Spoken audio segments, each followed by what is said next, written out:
最近有不少朋友都在考虑升级自己的自住房。看似简单的先卖房再买房，没想到这个过程当中呢，也有很多隐藏的大坑。一个不小心，轻则延迟交罚款，重则呢房钱两空。今天咱们就来讲讲更换自住房的时候先卖再买时候需要关注的4点注意事项。你好，我是新西兰小雨现在的小雨，您的贷款管家，帮您轻松贷款，保护资产，聪明减税。首先呢，咱们来讲讲贷款预批。预批有效期通常是3个月，在您个人情况没改变的情况下呢，可以向银行再延长3个月。所以呢，一次申请可以拿到6个月的贷款预批。您可以在决定卖房的时候就开始做预批，而不是等卖了房再做。那么预批中呢，会把您卖房还清贷款作为其中一个批准条件。有了预批后呢，你就能更加确定自己的预算，或者清楚自己的房子最低要卖到多少钱了。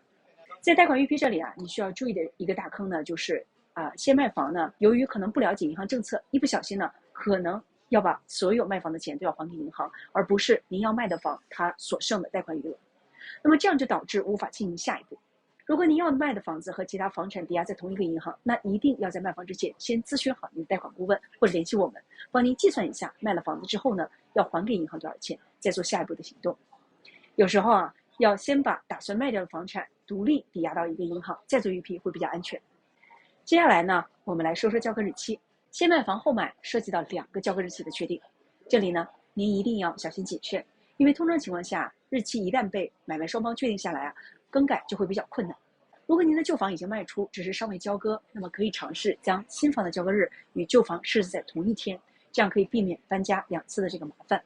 但是如果您的旧房尚未卖出，建议您呢将合同设置的交割日期适当增加一些，留出充足的时间来卖房。同时呢，让您的这个律师呢协助您确保合同中有允许提前交割的条款，让我们掌握主动权和灵活性。如果实在没有办法同时交割，尤其是新房的交割日在旧房之后可能需要搬家2次的情况下，您可以考虑与买家协商，在新房交割后暂时租住新房一段时间。如果买家不着急搬家，或者本来就是为了出租，一般他们都会同意的。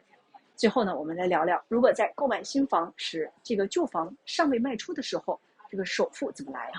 我们呢可以与房产中介协商，定金只交5%，剩下的部分呢在交割时候付清。通常卖家都会同意的，毕竟谁也不会轻易扔掉几万刀的首付，不是吗？同时呢，您可以要求您的旧房买家在支付定金时候呢，支付至少10%甚至15%的定金比例，因为呢，多数情况下新房都会比旧房贵。同时呢，您可以要求这笔钱直接就支付给你，这样的话，你就可以用这笔钱来支付新房的定金了。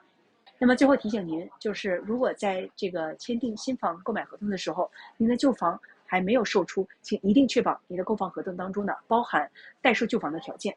虽然这可能会增加我们买房的困难，但是呢，如果不这样做，您可能会面临无法按时交割的风险，包括呢按天支付违约金，甚至上庭打官司等等。